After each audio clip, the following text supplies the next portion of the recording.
Hello and welcome to City Theater Celebrates Black History Month. I am Monteze Freeland. I'm an actor, director, playwright, and the associate producer at City Theater. And today I'm joined by a brilliant group of artists who have graced many stages, who I love to watch perform, and they've been on screens all around Pittsburgh and beyond. And we're going to bridge that generational gap through a chat about Black artists that have helped shape the artistic landscape in Pittsburgh, most notably Dr. Vernell Lilly, Bob Johnson, and Don Marshall. But I'm going to brag on our panelists just a little bit, so give me a couple of minutes to do so. First up, we have Mr. Brenden Peifer, who is an actor and graduate of the University of Pittsburgh.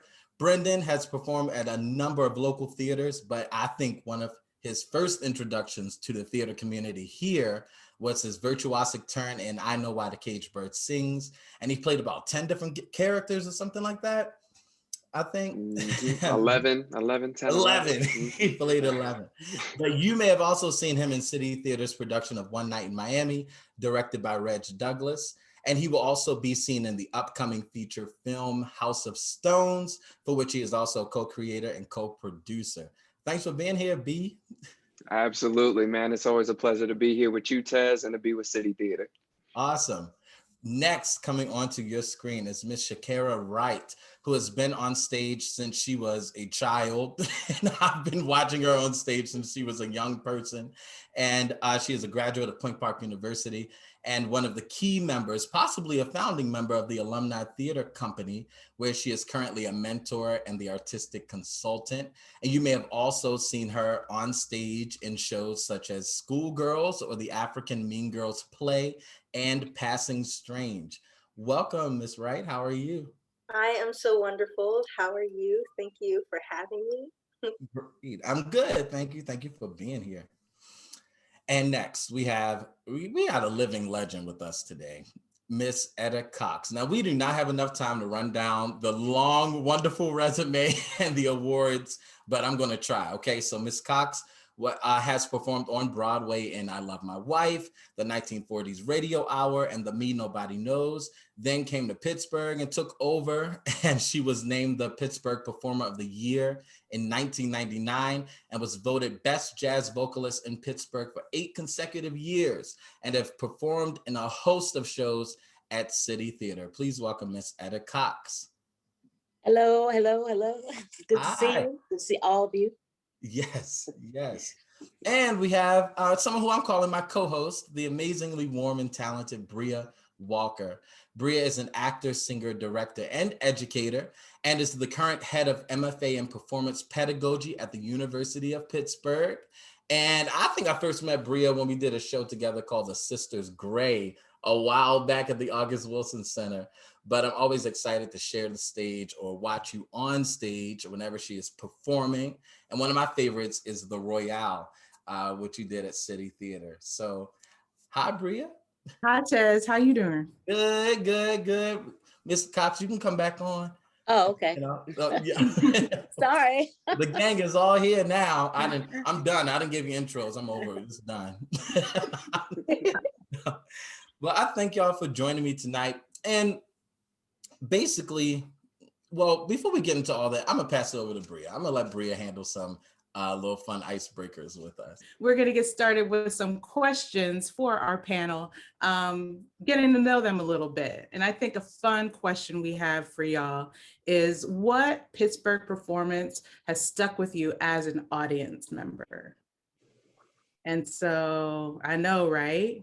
There's a lot of good ones. And so I'll go to Shakira first. You saw me make that, ooh, I'm not sure. I've seen all 3 of y'all did. So I thought of One Night in Miami, which was very fantastic. And I also thought of another City Theater show, Pipeline. Incredible. Yeah. And why did those two stick out to you so much? I love seeing Black people on stage Mm. and seeing our stories told, but I also was taken by the direction.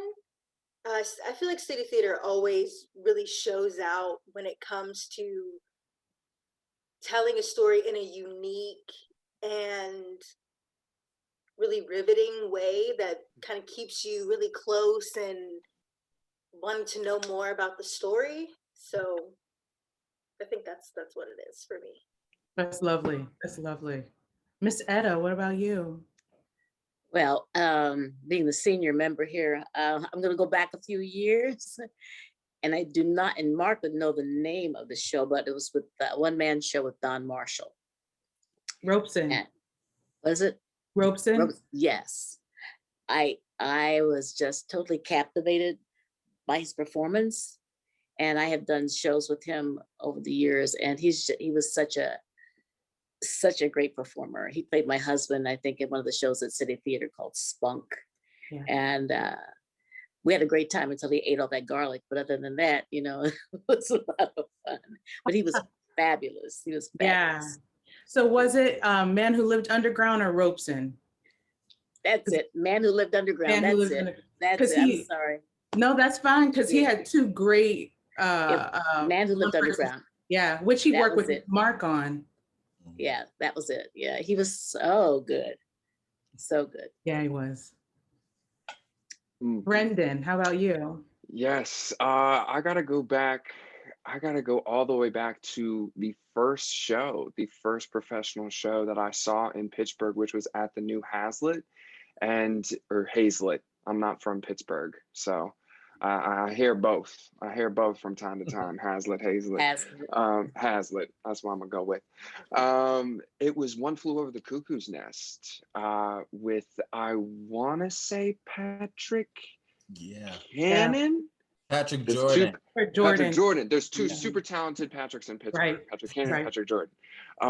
Patrick Jordan and Dana Griffith, I think, and also Reese Redwood was in that as one of the guards. And I was just taken aback. I just went with kind of like a little Pitt Arts field trip with a couple of friends, and I just was stunned by the level of performances, the aura of the space. Like, I was completely engrossed with what Pittsburgh theater could be and what it could look like. It was unfamiliar to me, and so that show really, really stood out for like the theatrical potential that Pittsburgh is always sitting on.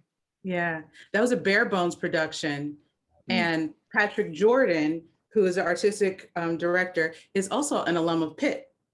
Okay. Yeah. Okay. Yeah. So there's a lot of party tonight. I know, right? Taking over. What about you, Monteze? I think mine would be, I think it was Two Trains Running that Pittsburgh Playwrights did, that had Anthony Chisholm in it, and Salahuddin and Jonathan Berry, Sharnice Thompson, and a couple, who else? Was Eugene Lee in that one? I think Eugene Lee may have been in that one. But it was my first time going to see a Pittsburgh Playwrights show, and so it was in the small theater. It had like booths set up and like cars on the stage. It was all kinds of stuff, but it was part of the set. Yeah. And Bill Nunn actually took me to go see it, like took a group of us, and I was like, what is this? So it was amazing. I was talking about it with a close friend the other day about how great it was, and seeing Chiz on stage for the first time.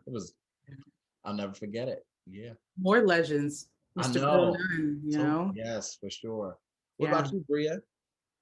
I have to like piggyback on Miss Etta, because my Uncle D, and for me it was Robeson. I mean, teaser, we'll get into that later. But yeah, that was that performance was pivotal for me. Watching him in Robeson do that. Yeah, lots of connections, lots of fond memories with that. Yes. Yeah. Oh, that's cool. That's cool. Well, should we jump into it? and start honoring some folks. So, you know, when this came about, I was like thinking like, what could we do at City Theater to sort of, you know, for Black History Month? And you know, in the past year, we lost a lot of people for sure. But I kept thinking about all the people that we lost and the stories that maybe we won't ever get to hear again, at least from them. But I do think it's our responsibility to carry it on. And so we were thinking about honoring Dr. Vernell Lilly and Don Marshall. And when I reached out to Tome Cousin, he was like, you should also think about Bob Johnson. And I was like, okay, I don't know who that is, but okay. And so I had to like go back in my head, and I remember Dr. Lilly used to always ask me, you know, about Bob Johnson and tell me about him. And then I started to research him. So does anyone here know who Bob Johnson was? I don't know a lot of his history. See, Tome is good for that. Tome will give you some history and you'll be like, Yeah. oh, okay. I'll be like, you were there for all this? He probably was.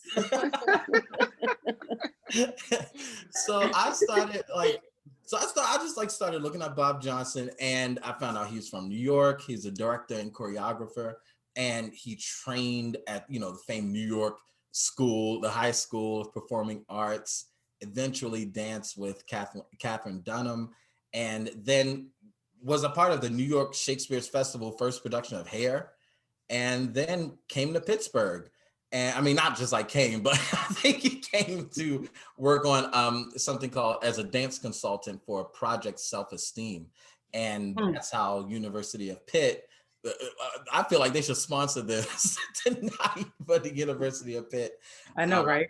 Brought him in to teach drama and dance in their Black Studies department. And that's where he stayed until 1986, until he passed. But while he was here, in 1970, he founded the Pittsburgh Black Theater Dance Ensemble. And their mission was to shed light on the breadth of culture in the African diaspora and to bring attention to issues facing the community, but to do it through dance. So that was like, I was like, what? I didn't know any of this stuff. It's just crazy what you can. Right, exactly. And a lot of it happened down in Oakland as well. And, you know, in those places. And I also heard maybe from the chat that he was in a show at City called Day of the Picnic. And he may have taken Mark Masterson of City Theater to see Wilson's Jitney on Craft Avenue, which is like crazy. And I know Alfred Kirschman, who used to work at the Playhouse, he did the set for that production, I believe. But it's crazy how you can just ask somebody a question and they can just tell you a whole lot of information about someone who you didn't know. And so that's what I did. Since Tome brought him up and he couldn't be here today, I was like, well, let me ask you a couple questions about Bob Johnson. And so you're about to see our conversation about Mr. Johnson. So enjoy, and then we will come right back. All right, so we are here with Tome Cousin, and we're going to talk about Mr. Bob Johnson, who is somebody who, admittedly, I don't know so much about him. So, who was Bob Johnson? Bob Johnson was the founder and the artistic director of Pittsburgh Black Dance Theater. So he would be for the larger, community. He would be like a Alvin Ailey to the local community, or to an Arthur Mitchell. He founded Pittsburgh Black Dance basically here, and just kind of launched so many careers, and had a wonderful, wonderful school over on the Y on the hill. So that's where the company rehearsed. I think Greer Reed is one of his. She was a young girl when I first met her. She was a young teen in the company. Leslie Anderson, who teaches at Kappa, was one of the principal dancers when she kind of come back to the city, and then she took over after Bob. Well, I would say he's like the father of Pittsburgh Black Dance. That's amazing. It's stuff you learn just by asking a question. Mm-hmm. So how were you two introduced, or how did you meet, and how was he influential in your life? Right. I came to Pittsburgh in 1978 to attend Point Park College, and we did not have a Black dance teacher. It was that simple. There was no one there. And I was very interested in finding a Black dance teacher, just period. And then also a different kind of way of moving. And so through channels, there used to be the Oakland School of Theater Dance, which was on Oakland on Forbes Avenue, directly across the street from the King's Court, you know, that building that looks like a castle. I think, yes. Yeah. It used to be a dance studio there, right there on the corner. And it was a Dunham studio. So it was run by a woman named Kathy Powell. And Kathy Powell taught Dunham class, and everyone would come and take, and they had all the drummers there and everything. And then one day Bob came into class, and he just said, well, who are you? And I said, my name is Tome, and I'm here dance major at Point Park. And he said, oh, would you be interested in coming to take class with my company? And so he kind of invited me over there, and I went and took a few classes with the company. And I think it was the first time since I had been very young, that I had a Black male or Black person, period, you know, instructing dance. So it was a big deal for me to be in his room, as well as all Black dancers, you know, and I didn't know any of them, you know, because I was from the schools. They were all local people. So that was my introduction to him. And then he invited me to join the company, but of course I could not because of the conflicts of classes and rehearsals. And so we never actually ever got to work together, which was an unfortunate, and still I'm very sad that never actually happened, or collaborate on anything for that matter either. But he encouraged me when I started being a choreographer. He would come see the work. We ended up on several shows. The dance council used to have something called the choreographer's continuum. And Bob would always have her work, and I would always have her work. And we would talk about each other's work. And he would always give me pointers about choreography, about direction. So he kind of encouraged and supported a career, even though we were never around each other, you know. And he was such a giving, knowledgeable man. I mean, he really knew what he was doing, and a great deal of emotion and pride. That's what I remember. He wanted the performers to have confidence, emotion, and pride, you know. And so that was his trademark, I would say. Wow, I think we got to find some ways to find books or anything, or create this stuff to sort of talk about these people, and Yeah, you know, specifically in Pittsburgh, and how instrumental they were. I think I'm pretty sure that his archives are at the University of Pittsburgh. So I think people can dive in there. I've not seen them myself. So something just like, we should do a trip. We should do a trip because it would be worth seeing. I remember he had some wonderful, wonderful ballets that would just like blow the roof off those festivals, like the Three Rivers Arts Festival. People would just go nuts, you know, over the work. He was you know, he was very long, very tall, very elegant, you know, long-limbed, and, you know, and he kind of moved like a snake. He was very, very charming, you know, great, but wonderful performer, wonderful artist. Well, thank you. This is great. This is going to start me probably on a crazy rabbit hole. Right, right. Knocking on doors and calling people, asking about Bob Johnson. I was actually, when I was living in Oakland, and Dr. Lillie came to pick me up one day to take me to rehearsal, and she was like, "You live in Bob Johnson's house," and I was like, "What?" Oh, wow. I was like, "What are you talking about?" Wow. And she's like, "You live in his house," and I was like, "Okay, I don't know who that is, but thanks for the ride." Yeah, So, yeah, that's fantastic. yeah. They did a lot of collaborations together, I think. Mm-hmm. Bob and Dr. Lillie, I think so, yeah. Yeah. Well, thank you for sharing. I Yay. appreciate that, and we're going to keep learning because we Yeah, have to. That's how we definitely. grow. Thank you, Monteze. Thank you. Okay, so we hope y'all enjoyed those little nuggets of history that Tome dropped on me, and probably on y'all too. So hope you enjoyed it, and we're gonna say thank you to Mr. Bob Johnson for all that he did for our community, and that still lives in the air here. And we honor him. We honor him today. And we're going to continue the honor and move on to talk about Mr. Don Marshall, someone else who I also did not know or didn't get to know, but I have a feeling there's some people on the panel who know something about him. A little bit. Bria, how do you know about Mr. Marshall? Well, Mr. Marshall is my uncle. Yeah, it was my uncle. I called him Uncle D, or another name we had for each other was partner. There's this old commercial back in the 80s, and I can't remember like all of it, but some little kid was trying to say partner and they couldn't say partner. They said partner or something. And so he used to always, with that deep voice, be like, "Howdy, partner." And I would try to mimic him. And so he was my uncle partner, and I was his partner. And so, yeah, my uncle, and Yeah, that's how I know. Yeah. So, so did you when did you realize that your uncle sort of had, this career in the arts and was around Pittsburgh killing it on the stages? I kind of always knew, but I didn't know the magnitude because I was so young. So, like, he was always traveling. He was always in and out, and so it was like he wasn't there for like long stays of time, but and my family moved from the Western Pennsylvania area to the Northern California area. And so he was also very popular in the Bay Area as well, in Oakland and San Francisco. And so when I was younger, I knew like he was a performer, but I didn't really know what that was because I was so little. And my mom took me to see Steel City when I was very young. And I was too young to even understand what I was watching, but that's par for the course with my mother. And so she would always take me to stuff like that. And then we'd have a conversation about it afterwards. And so I remember seeing him in Steel City and seeing him on the stage, and there was like this big scaffolding thing and he was dancing around on it.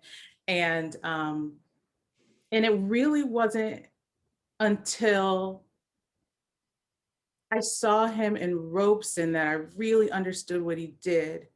And I was a tween. I was probably 12 or something. I'm not even sure. And he was in it at City Theater. And my family also had, my mom and my two aunts had a catering business at the time. And so they catered the opening night for Robeson. And I got to sit in the audience and watch. And I remember he sang, "We Are Climbing Jacob's Ladder," and he sang it right to me. And I remember thinking in that moment, like, this is amazing. And if I can make people feel the way he's making me feel right now, I want to do this. And so that was really when it kind of clicked in, but I still didn't understand like how like everybody knew him kind of thing. It wasn't until I moved back to Pittsburgh and started working in the city and people would find out I was his niece. And they're like, "Oh, you're Don Marshall's niece?" And then it was like kind of thing. So yeah. That's so cool. That is so awesome. What a wonderful legacy. What do you think his legacy was? Like, I mean, he was an actor, he was a writer. I imagine he probably directed people to a degree as well. I think there are a lot of people like him who helped shape Wilson's century cycle and don't get a lot of credit or even airtime about it. My uncle was one of the first levies. And, recently Mark Southers posted that picture of him on Facebook, him shaking hands with August. And it was opening night of Ma Rainey at when it was Stephen Foster Hall. And there's a lot of artists and activists and people like that who had a hand in helping August Wilson create that century cycle and helping him shape those words and ideas. And I think he's part of that legacy. I think that's part of his legacy. And I think that's why it's so good that we're doing a panel like this, so we can talk about Bob Johnson. We could talk about my uncle. We could talk about Dr. Lilly, because these people who really helped shape the landscape and change the narrative of theater, not even just Black theater, but theater in Pittsburgh and beyond. And so I think that's part of his legacy. And I also think legacy can also be an agent of inspiration as well. Like, my uncle inspired me, and then that in turn is passed down to any of the actors or students that I work with, passing that down as well. So I think that's part of his legacy too. You could preach all day, Bria. Ms. Cox, you said earlier that you worked with him. Yeah. How was that? I know him more as a fellow actor, and we did Blues in the Night when they used to have the tent shows out at, was it Hartwood Acres? And there was Sandy Dow, Maria Bay Bay was in it for a while, and Denise Powell. Mhm. Yeah, Sheffy Powell, and Don. And Don was the man in the alley, or the man in the or whatever. And when he would save us.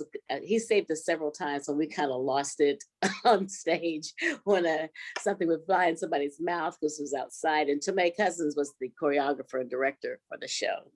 And he was a lot of fun. Then at City Theater, I was looking up, we did Avenue X together, and he played my husband. And that's when he was eating all that garlic.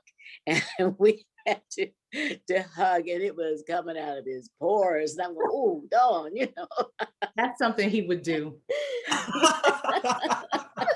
Just to mess with you. I mean, I never smelled so much garlic in my life. I thought we had to get too close, can't get too close here. But he was such a good actor, and he was always there for you. When you're on stage, he knew where you were supposed to be. He knew where he was supposed to be. He was just, and it was funny. He was very funny with that voice, that commanding voice that he had. And we loved him, especially when we did Blues in the Night. Because he's the only man in the show. We were just like, God, he was just he was great. And then I saw that the man that lived underground, that's the one, he was so good. I was totally mesmerized by his performance. And damn, is he making that stuff up? How does he remember all that? Sometimes, yes. Oh. No, because I actually got to act with my uncle once. Wow. And it was this, I think it was a one night only performance that he did down in Beaver County, where we're from. And my aunts rented out, and my mom rented out a performance space, and they catered dinner, and then he did the show. And it was, and I was like, I was so young, and I played the cop. And I remember going through the script, and I had my cue line. My uncle was all over the place. I did not know what my cue was. I was like, my little self is in bed. Okay. Did he call you Palmer? Did he call you Palmer on stage? Partner. Come on, Palmer. It's your cue. It's your cue. Come on.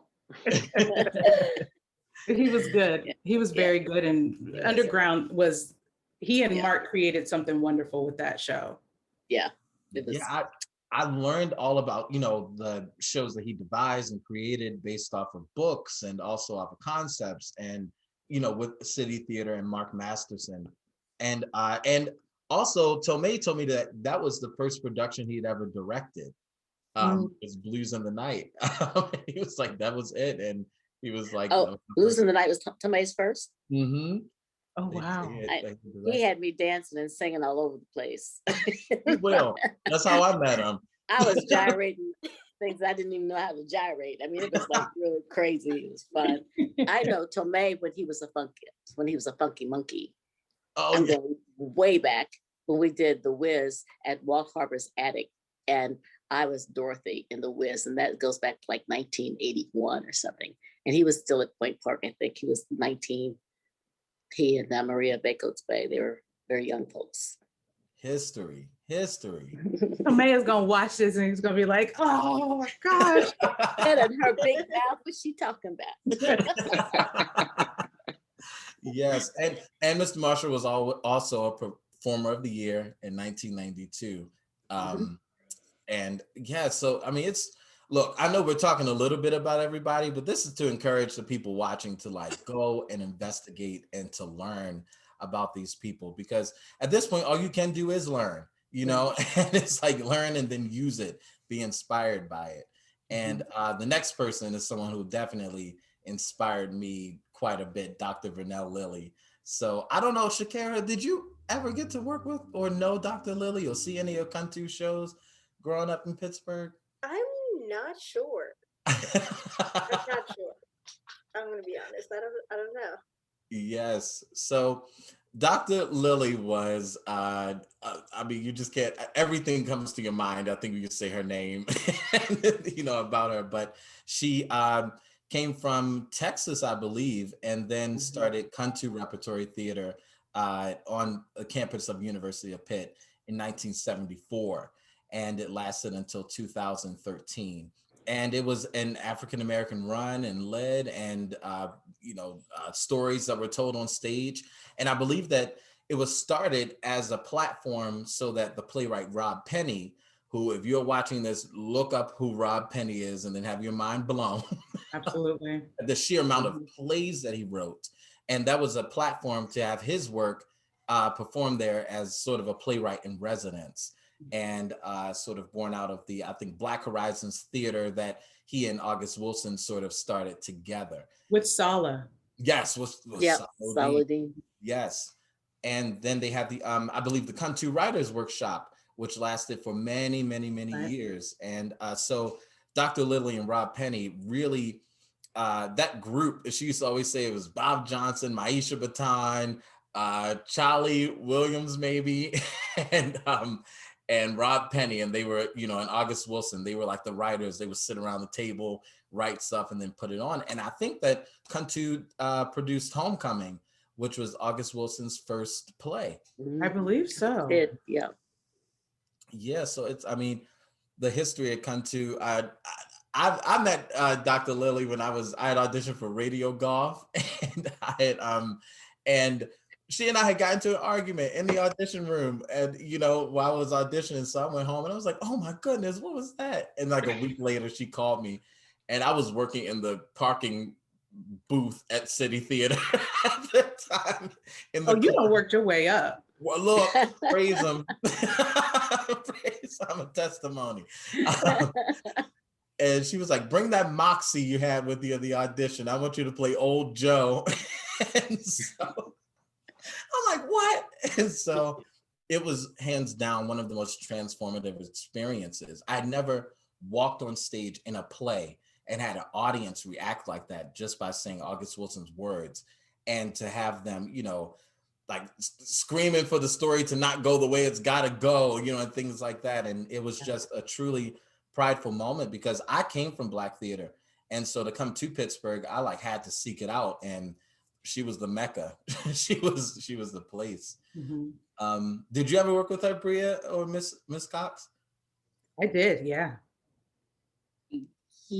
I'll tell you, yesterday I was in my basement, and there are things, you have papers and books, but it's like somebody threw this plaque at me in my basement. And I haven't seen this in years, and it said, "Kuntu Repertory Theater dedicates this plaque to Etta Cox." What it's from, I don't know, but it's from the Pittsburgh. And I haven't seen this in years. It just fell in front of me yesterday. So it's like Vernell Lilly said, if you're going on that program tomorrow, you can talk about me or something. I haven't seen this thing in years. I don't even know where the Pittsburgh Vectors or something, but the Kuntu Repertory Theater gave this plaque to me. But the only time I really saw her work when she did Billie Holiday at the Crawford Grill, I believe. And they did it down at our club at Dow's on 9th. And Sandy Dow played Billie Holiday and Charlie Timbers. And I saw how she worked them. She worked them, and they had dialogue up the wazoo. And it was, they worked hard. And she was no nonsense. She knew what she wanted, and she made you get there, And so that was my, and I've known her, seen her different plays and things like that, but I've never really worked for Kuntu. Yeah, when I graduated college and then moved back to Pittsburgh for a little bit, I auditioned for her, and that's when Eileen was there. And I can't remember who else was working there, but they had open auditions. And so I auditioned, and it was in Alumni Hall. And I sang something from St. Louis Woman, I think, I can't remember. And they asked me to hold on. I'm like, why do they want me to wait? And they called Dr. Lilly because they wanted Dr. Lilly to come to my audition and meet me. And so, and she was talking to me and stuff, and she asked me about my people, who they were. And then I told her, and she said, "Oh, I get it now." She was like, "You Marshalls. You Marshalls are tall and brown skin." And I was like, oh gosh. So I ended up, she cast me in this play called She'll Find Her Way Home. And that was actually the only play that I did with Kuntu, but I worked for I did some like temp work in the office for a couple of months. But my dad, Harvey Johnson, he's a director. He actually directed Fortunes of the Moor at Kuntu back in, I think, the 90s it was. So I've got a lot of family connection with Dr. Lilly and Kuntu. Yeah, and that's the word family. It was like, you know, it felt like family when, I mean, we were all fresh out of college and they just opened their arms to us. And like you said, yeah, Doc did not play and didn't suffer fools. And she would do it herself. One time, you know, she was like, "Are you afraid of heights?" I was like, yeah, I am.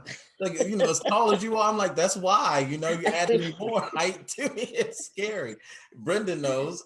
So he goes, okay. And we're rehearsing. I'm directing a play. And I hear this clanking sound. And I see her in the wings climbing the ladder to go to the into like basically the top of the stage to change a light. I'm like, what are you doing? She's like, well, you said you wouldn't do it. So well, I'm gonna do it myself. She didn't play. Yeah, she did not play. She was gonna go into the fly to do it. Yes. So I mean, there are so many memories and so many people in the past that we certainly can honor, but I always look at how do we make sure that we continue that by pouring into the people who are here today and making sure that people feel, you know, worthy today. So this question is for Brenden and Shakira. Like, everyone on here is an educator in a deep way, but you two are the youngest ones, and yet you still do that as well. What made you both jump into being an educator? Oh, no, you got it. You got ladies first. Ladies first. So sweet, so gentlemanly. I would say I was kind of thrown in. We found out that ATC is forever. And I was tasked with, well, do you want to teach the new kids that are coming in? You want to show them the way and direct this show. I was co-directing with Michael Curry, and I really enjoyed it. I just really loved being able to inspire people, young artists, the way that I was inspired, and letting them know that their voice matters and that what they think and what they have to say about the world is so important, and that they should take a lot of pride in that and to enjoy performing as much as I love performing. So I think that's why I teach. Yeah, I would agree.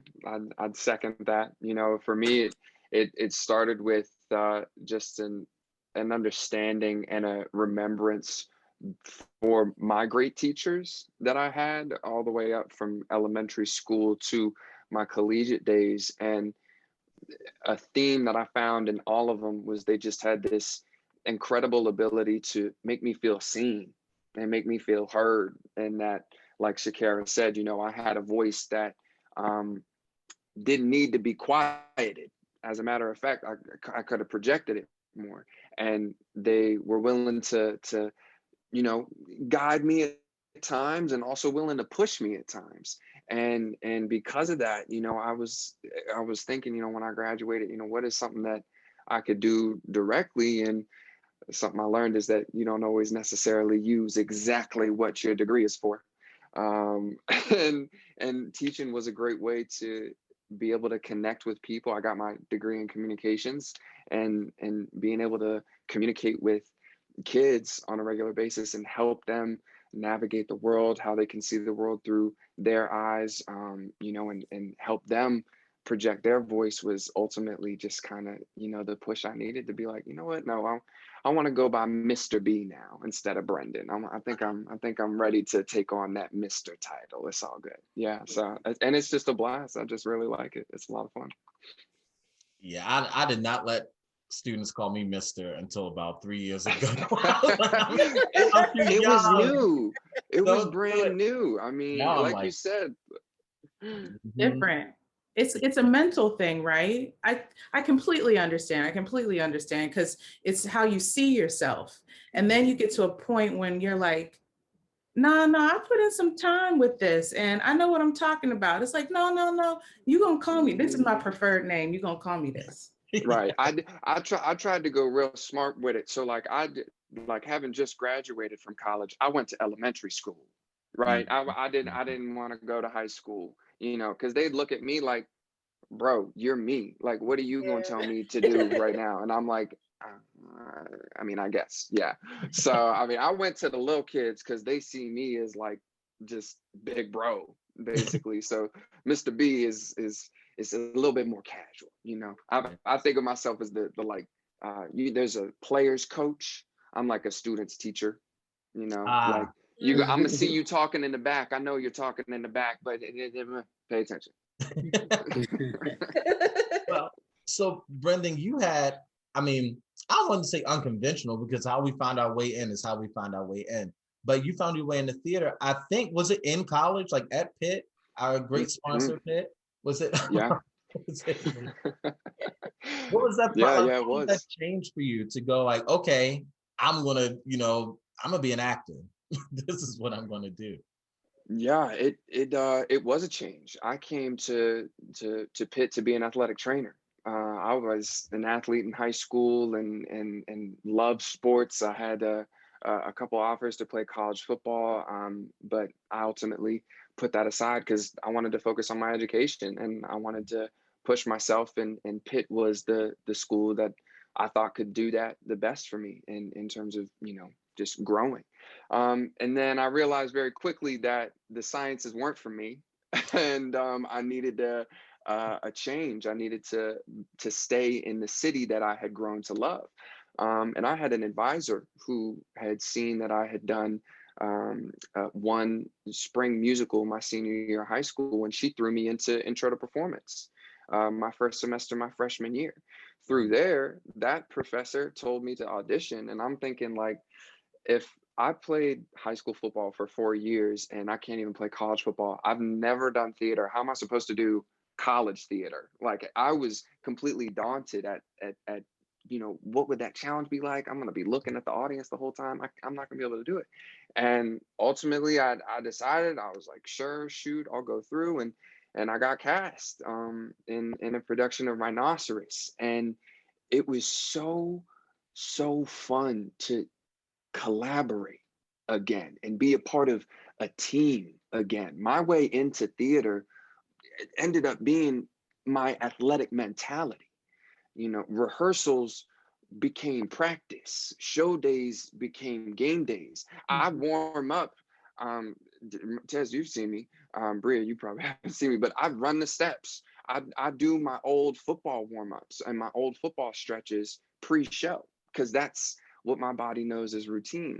And so coming in, from that angle, I always, just tried to hold on to like the unique perspective of, yeah, this is what I got. This is where I'm coming from. And let's see where we can go from here. Because at Pitt, I had a wonderful ground laid to be able to add tools to the actor toolbox, so to say.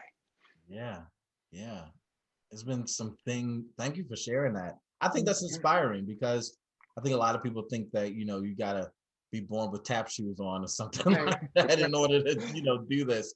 And that's not the case. And the reason why I brought up education is because I was seeing this thing going around Facebook. It was like, how old were you when you had your first Black teacher? And I'm like, I was like 4. Like, I grew up in Baltimore, So, but I realized that like, we're inspirations for a whole new generation who's going to grow up sort of only knowing that, Barack Obama is their president and, and their teachers are Black. But Bria, you're in a place working at Pitt in the MFA program. And so can you tell us like basically what your role is as the you're the head of MFA in performance pedagogy at Pitt? Yes. I mean, it's interesting because I came into the position and like halfway through, they gave us notice that the program was going to be put on hiatus. Right. And so that created its own difficulty and we weren't notified as to when it will return, only that it will return. So I have diligently been working in the in-between time to make sure that everything is buttoned up and together for when it does return. But when the program was active, I should say, with students, what I do is multifaceted. I mean, I help guide these MFAs through this intensive 2-year training program. And I make sure they meet their graduation goals, that they take their course requirements are fulfilled. I've got to prepare them to teach their thesis courses. I help them think about what their thesis course is going to be, and then facilitate how is that going to be taught, help them through their thesis process, through the defense of it. You know, I'm looking over pages and pages. Okay, you got pages due so-and-so day. And then, you know, I got to be on them, or your page, you got your pages, you know, stuff like that. And our program is very much tailored to the individual artist. And so what we're looking at is, well, what I should say, what we believe is that the professional artist already has a wealth of knowledge and artistry that is a good foundation for pedagogical technique. And so we accept people who are in their careers and are looking to open up another option for them in their lives. And these people are not in any way jaded or disillusioned by this thing that we do that is performance, but they are educators and they know they have something to offer by educating, and they want to educate at the academic level, at the university level. So we're also teaching them how to be a faculty member.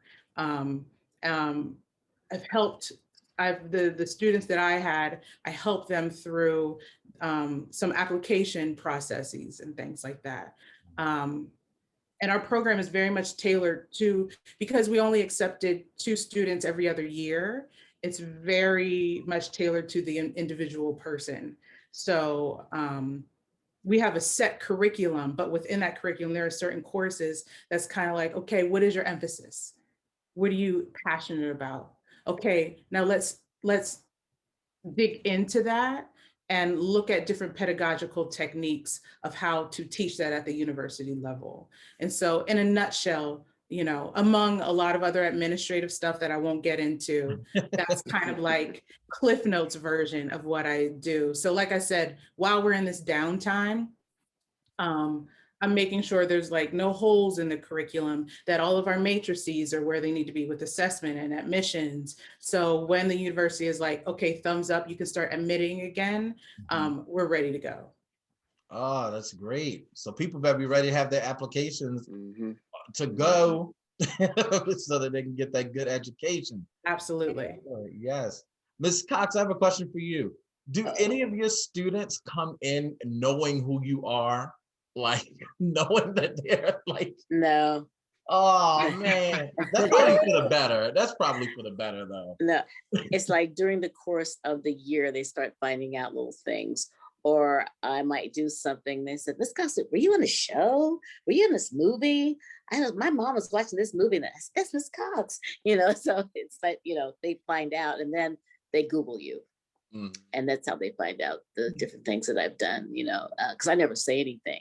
And they just call me this jazz, they'll go, Miss Cox, shooby dooby dooby dooby doo. That's what they think, you know, they just scat sing all the time or something. But how old are the students? How old are they? These are high school. Oh my goodness. Yeah. Not the shooby dooby dooby doo. Not the shooby, right? Not the and they know that I teach. Well, I teach private vocal, but I also teach jazz history. And what was it the other day? They said this one little girl said, I was talking to my mother, and I said, I had given her a song. She said, how do you know Etta Cox? She said, she's my teacher. She's your teacher. They don't even know that, you know, that I teach, but it's okay. It's no big deal. And then they start asking questions, and they're very, very curious about, especially about the movies. How much money did you make? You know, that kind of stuff. I'm in Pittsburgh. What do you think? I'm still here. But they're cute, and I love them. I mean, I probably should have retired, but I'm there. I'm adjunct. I'm there 3 hours a day, and we're still teaching, you know, virtual And I have a jazz recital every year, and this time of year, and I didn't get to do it last year, but prayerfully we'll get to do a virtual this year. But I love these kids, and to watch them grow vocally, you know, from freshmen, and most of them been there since 6th grade, because we're now 6 through 12.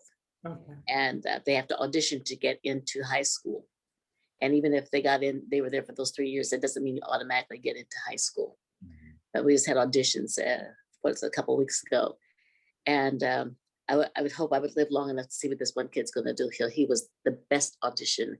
His name was Bataji. He was so good. And he'll be in 6th grade, but he was so personable and so smart. And he just sang, and he was African-American. And we don't get that many African-American boys that want to audition for a performing arts school. But when we do get them, they're usually very, very good. And this kid is going to be exceptional. So that's why you hang around and you watch them, and it's such a pleasure. So I enjoy it. My degree is in music education and voice, but I didn't start out singing jazz. I sang classical music. And it just so happened that I did a thing for the Manchester Craftsmen's Guild, and I got this old tape. I said, could you digitize this for me? And they did. And it was me singing all these arias from La Boheme. And I mean, I had this really high voice. I'm sitting, hitting high C's like nothing. I keep kidding, you know. Now it's like I'm in low C's. But I enjoyed listening to myself when I was 21, singing all these arias. And so I teach that also at Kappa. And I think some of the teachers there didn't realize that I sang that much classical music. They just thought I sang jazz. I didn't sing jazz till I moved to Pittsburgh. And that was a long time ago. I never listened to it. It was never in my home. It was either gospel or classical. That was it. So I enjoyed hearing my young self and thinking, what if I'd stuck with the classical? But I do love jazz. Yes. Well, I don't know if there's a classical award that someone can win for 8 years in a row in Pittsburgh. So you might have, made the right decision. I'm self-taught. I mean, I learned the old way. I didn't go to school for jazz, but I mean, I learned it on the street, getting out there and doing it, and learning all the vernacular. I just did a thing on Charlie Bird, and all you ever hear about Charlie Bird were his drugs and he was on heroin. But I let the kids know that was really by accident, because he was in a violent car accident, and they gave him heroin back then. It was like 1937 or something, 33. He was addicted, not because he wanted to, and he needed it.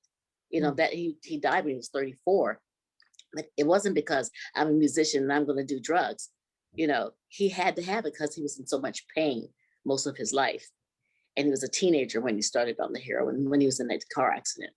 So, and just like the new movie of Billie Holiday that's coming out, they know about her drug addiction. They didn't know about the people that were after her and, Strange Fruit. And she didn't really write it, but I think a Jewish guy wrote it, but she had something to do with it. And it's just this whole Black history now, because when I was in school, we didn't have no Black history. No, there was no Black history, and you barely said the word Black, because I'm from way back when it was colored, Negro, Black. And my grandmother, I said, no, Granny, it's not colored, it's Negro. She said, colored Negro, I don't know what to call it. Then it became African American, so we're just so confused. Who are we? But I think now this generation is figuring it out. And I had a Black teacher from kindergarten through, because I went to all Black school. Mm-hmm. And then my parents got tired of being in fights, so they put me to Catholic school. Then I went to all white school. Yes. And I didn't know anything about Catholics. And my dad said, do what they do. So I went to Catholic high school and college. And but I never converted. Wow. I'm with you there. I'm getting out of it. I was born into it. You were born into it? Yeah. But we can talk. That'll be on our Easter celebration. Lillie Fearless celebrates Easter. So speaking of educators, so Shakira, did you, and I just assumed this was the case, but did you work with Bill Nunn, the actor Bill Nunn? I did. I'm grateful to be able to say that I did. Yes. How did you meet him? Like, what was that experience like? I think that he somehow found out about ATC either from coming to our first show, which I believe it was, he came to our first show, and he liked us. He liked us. He thought we were talented. And Hallie Donner, our executive producer, approached him, and he was down with being a mentor for her, and he was cool with being in, it might have been our second show ever, a play by Devon Robinson, and he played this teacher, and I wasn't in that show. I worked with him when we did Anansi and the Glue Man at the Kelly Strayhorn. But I'd say that one of my fondest memories of working with him would be when we were working on this show that had a lot of August Wilson monologues in it. And he was working with the boys, and they were singing that song,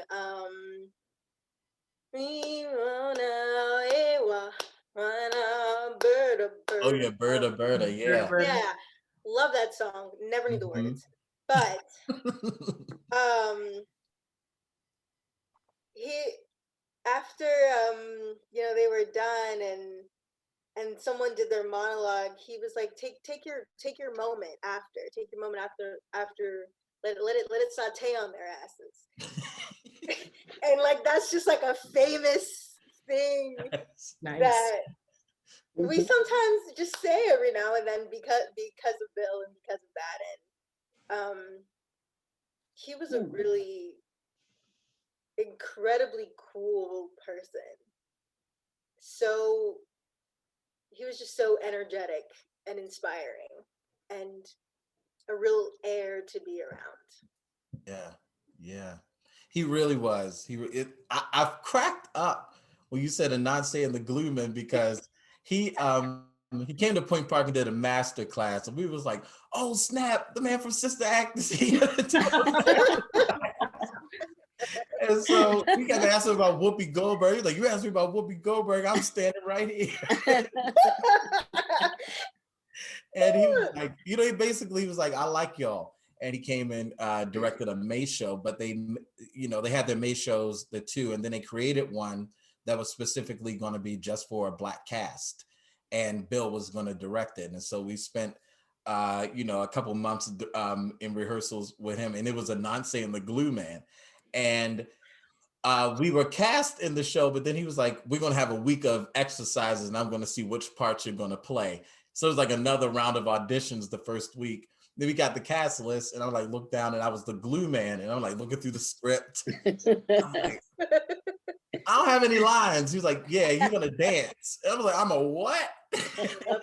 You're gonna dance. You're gonna be the dancer in the piece. And I'm like, sir, I don't know. But it was that belief in me, and just the idea of just the sense of play. He's like, Ron Hudson cared if I got it right, but he was like, I don't care if you get it right, just play, just be. So he had that in him. He always had that sense of play and was quick with, you could, you say something to Bill, he could get back at you quick. Oh my goodness, so quick. It's amazing how, we've had so many experiences with these people who were just so generous. And that's the one thing that, even calling all of you all said yes immediately. And I just find that spirit in our community is not lost, but I want us to, live in that and continue to exude it. So we don't have too much more time, but I'm going to do some rapid fire questions to everyone and then kind of see what kind of comes to your mind. So we're going to start with Brenden. Brenden, you were actually in One Night in Miami at City Theater, but you're actually in the movie too. Tell us about that. So real quick, Kemp Powers, the playwright, basically emailed every actor that had been in a theatrical production of it, from Pittsburgh to LA to London, wherever One Night in Miami was done on a stage. Kemp sent an email to the actors saying that he was inviting them to be in a scene in the movie. It's the final scene, one of the final scenes when they actually go down to the diner. That scene is not in the play because the play only takes place in the room. And so it was kind of like an homage to the theatrical actors that had laid the groundwork for the movie to kind of happen in the first place. And I was super, super blessed, and I got to shout out my mom. Thank you, Mom. I love you for helping me out getting down there. But I was able to go to New Orleans and be in the production. And for me, it was just, I just wanted to be a sponge, you know. In the room, I got to sit next to Leslie Odom Jr. I got to meet Ben Kingsley. I got to meet Aldous Hodge. My last, I'll end with a little quick, because I know we're doing quick questions. My last little thing is I got to talk to Regina King, like one-on-one, and I made her laugh. And I was really happy about that. So it was an absolutely wonderful experience being in the production at City Theater. That provided me the opportunity to go down and even, you're going to see my profile. It's literally just going to look like this in the screen. That's all you see. But it was just a wonderful experience. You were to in be it. there. You That's were right. there. All right. Beautiful. That's awesome. That's awesome. I'm gonna freeze frame the profile next time and just Yeah. you know, get it blown up, send it to everybody. Big screen debut right there. Right. So Bria and Ms. Cox, you both have been in productions of Crowns, which admittedly is a play I have never seen, but like, which is crazy because it's done so much, and I think it was even done at City Theater that you were in it, Ms. Cox. Yeah. Why do we think Crown stands the test of time? Why is the show still around? It's because it's the Black legend of the Black ladies, the Black church ladies with the big hats. And we did it the same year as Katrina. So what would that be? 2000, I can't remember. Five, something like 4 or 5. Yeah. And it was so much fun doing it. I forgot my role, but I had the hat and somebody had the same hat I had, you know, and I was that character just lost it, you know, and I got to do the church dance. And it's real. I don't know if it's as relevant now because I haven't been to a lot of Black churches because growing up, of course, but you know, everything is so mixed together anymore. But back then, yeah, you had to have your hat on to go to church. Had to have that head covered. You know, my grandmother had a lot of hats. All our neighbors had hats. So I'm from Missouri. I'm from North Kansas City, St. Joseph, Missouri. So, you know, back then, yeah, you always had to have the hat. So, and the people that would come to see the performance, they knew that. They loved it. And then it was new for some people. They didn't know about the church ladies and hats. On my table, I have a coffee table book called Crowns. Yep. Oh, what it was based off of. Yeah. Or inspiration. Yeah. No, I can tell you it is absolutely relevant now. And I'm gonna work backwards because Fleetwood Jourdain Theater, which I am associate artistic producer of, my partner Tim is the producing artistic director, and we co-directed the production about 2 summers ago, I think it was. I can't remember the exact date, but no. Houses were packed, honey, packed. It was a good old time. And he had this wonderful idea where he got some of the Black women seniors in the community to do a photo shoot in their hats. And we have it up on the wall in the dining room, and they looked regal and glorious. They looked amazing. And one woman, Miss Turner, she's in her late 90s, maybe she's 100, I can't remember. She had this huge black and white hat on. Honey, she was mother. It was amazing. And no, people came and they celebrated, and being able to celebrate those women who are pillars in the community, I think that is still palpable now, you know, and it's also a coming of age story for Yolanda, right? Yolanda she's trying to find herself, and she finds herself in her own crowns. And so she may not wear the hats that her grandmother, Mother Shaw, wears to church and whatnot. She talks about how she wears her galays and her head wraps and her brother's baseball cap and things like that. And so we talked about legacy at the beginning, right? That's that legacy that gets passed down that is still palpable today. And I understudied it and went on at the Denver Center back when BJ Crosby was in it, when she was alive, Miss Greta Boston, who's amazing, Uzo, C.E. Smith, like there were a bunch of juggernauts in the show. And I had to go on one night, and I just remember the electricity, not one night, it was like a weekend or something. And it was the electricity from the audience was just, it was amazing. Yeah. It's amazing. Like, and like Miss Etta said, there's people who are introduced to this tradition that's a part of our community. They don't know about the crowns and these hats and how important they are. And so they're introduced and they're all in. They're all in. From beginning to end. Yes. Okay, what about, okay, so recently ATC partnered with City Theater Company with the Breath Project. And would you mind telling everyone sort of what the Breath Project is and what ATC's contribution to it was? Yes, so the Breath Project is an archive, and a festival of people of color that work in theaters and do theater from all over the country that created an 8-minute and 46-second piece, which is the same length of time that the George Floyd video was. And it was all to talk about injustice and the police brutality that happens in our community, and kind of an effort to make it even bigger, to talk about it and to help stop it. And our ATC's contribution was that we made a video to submit to the Breath Project. I was the director of this piece. I kind of put together the blueprint of how it was going to go and what we were going to talk about. And we talked about Breonna Taylor. And I had each of the students, I said, okay, you're her brother, you're her mom, you're Breonna, and had all of them tell the story, had them like look up the facts of the situation and tell the story from those different perspectives.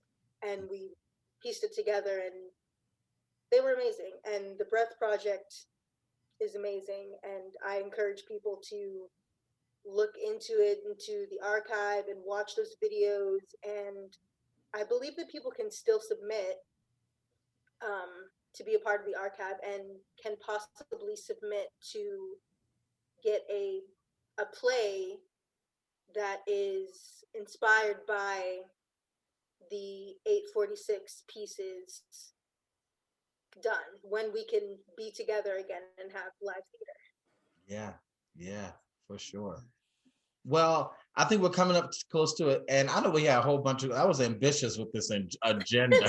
You were good. I was not mad. I was ambitious with it, but I feel like this only means that more of these conversations have to happen. Right. They must happen between these generations so that we can learn, grow. So I guess let's end it on a positive note, in the sense of like, I'm going to eventually ask Ms. Cox, what do you think younger generations should know?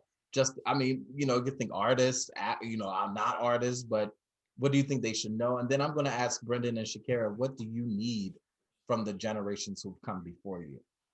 I just think they should know and have a respect for those that went before them, because just in knowing our history, because that's something I didn't have growing up. I didn't really know, because there was no Black history out there, but know where we came from and what we can do and how resilient we are, and what a wonderful people we are. I just bought the 400 years, the book 400 years, and it's all the poems, and it is wonderful. And so you find out, well, it makes you proud. And I think that the generation to come, be proud, be proud, keep that pride and the humility. That's what I think. Thank you. No, that's beautiful. That's beautiful. I think hearing that from you, especially Miss Cox, is just so inspiring, because I think that what I was going to say that we need is your wisdom, you to share, so we can hold on to that history. I would say that I don't want to speak for Shakira as well. We're kind of in that very middle of Gen Z, millennial, kind of like right in between. So I don't know. Millennials. Yeah, like I don't really know which one to claim, because I'm like right there in the middle. But we have that stigma of kind of being lazy and needing instant gratification and whatnot. We struggle searching for the history because all this information is directly accessible to us. So hearing it from your mouths and hearing your words, I think is what we need. And then the last thing we need, I'll pass it to Shakira, is opportunity. Opportunity. Let us have our successes. Let us make our mistakes. Let us be successful on small stages. Let us mess up on a big stage. All those are incredible learning opportunities. And so I think, like I said, we need your words, your wisdom, and then the opportunity to show you that we know that wisdom. Very good. Make your opportunities too. Yeah, that's right. I actually, you hit the nail right on the head. I don't think that there's anything I can say that could be said better than that. That is, I think, exactly what we need. And yeah, that's exactly what we need. That was the question I was struggling to think of what to say. I said, I don't know. I just want you to tell us your stories and just hear from you and be around you and soak up everything that you have to offer, so that we can continue the legacy, so we can show other people the way. Remember that old people have lots of stories. I have all kinds of stories. I love stories. I'll never stop talking. I'll take a story. Right, exactly. Yeah, that's it's something that you said, Ms. Cox, about creating your own opportunities. And that, to me, I think is like my generation, I'm like, I want us to keep doing that and keep pushing to do that, and to keep that door open as it was held open for us, and to have grace, in knowing that, because sometimes you can feel a little stuck, like, oh, I want to be in this spot, or I know I'm not where I used to be, but I'm not where I want to be. And it's just about having grace and keep creating opportunities. Bria, any last words from you? Well, because I was going to ask you, Monteze, what you thought about that, and you kind of answered that, because I'm very much of that mindset. I no longer subscribe to the idea of I want a seat at the table. For me, it's like, let's just build our own damn table, right? Make my own stuff, and then maybe you need to come sit at my table, right?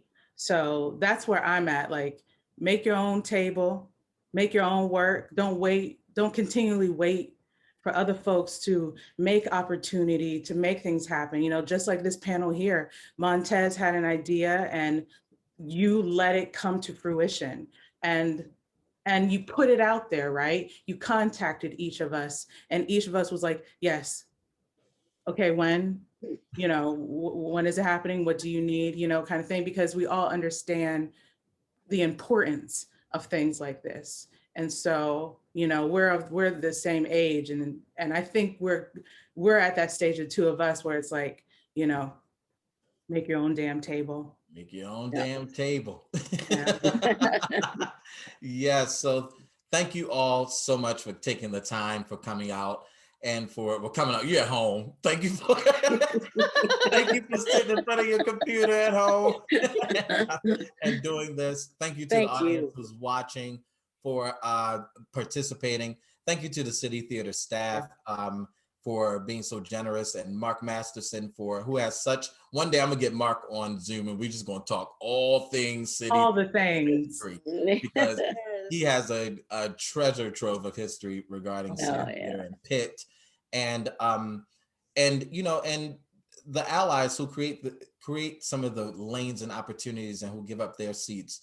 That's important as well during this time. So we didn't get into some of the other stuff, but I feel like there may be a part 2 coming. But right after this, what's going to happen is that we're going to hear from Pastor Deryck Tines and his arrangement of We Shall Overcome. That is so poignant and new. And it's just the theme. We will overcome all of this pandemic, this racial and social injustice, this stages being closed. We're going to be back and we're going to be better than ever. And we can't wait to see you all in person. And maybe a year from now, do this on a nice big stage with a whole bunch of people. So thank you all. Love you all. Love to you all. And thank you. Have a wonderful and blessed night. Thank you. Thank you. Thanks, Thank you. Monteze, so much.